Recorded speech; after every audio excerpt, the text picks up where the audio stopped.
one thing I'll say that will probably be controversial, some of these analysts are using a different valuation for every company. They use this valuation for the company they don't like, and they use this valuation for the company they do like. If they actually use that methodology on our company, we would actually have more upside than the company they're recommending.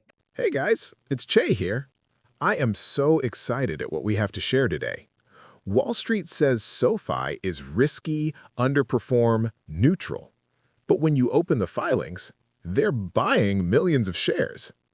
That's crazy. And they get away with it. And so I said to the team, I want you to go through the research analyst reports, look at all the companies they're looking at and how they value each company. And then say, what if they valued SoFi that way? Most of the people that are super bearish on us with these crazy low price targets, they would have us a buy if they actually applied the same valuation methodology to us as other people.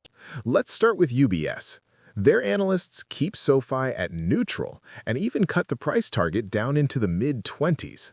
But UBS Group's own funds? They quietly boosted their SoFi stake by roughly 30% in one quarter, jumping to around 20 million shares and more than doubling their portfolio allocation. Neutral on TV, doubling up in the portfolio. Then you've got Morgan Stanley and Goldman Sachs. While the street still calls SoFi high risk and keeps a lot of hold and underperform ratings, Morgan Stanley increases its SoFi position by about 33% in a single quarter, and Goldman ramps its stake by roughly 35%. That's tens of millions of dollars of fresh SoFi exposure from firms whose research desks are not screaming strong buy.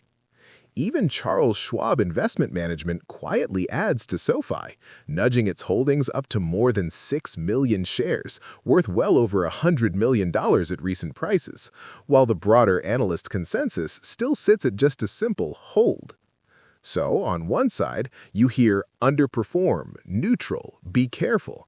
On the other side, the fund managers at the same firms are increasing their positions in SoFi by 20, 30, even 100% quarter over quarter. Do you trust what Wall Street says or what Wall Street buys?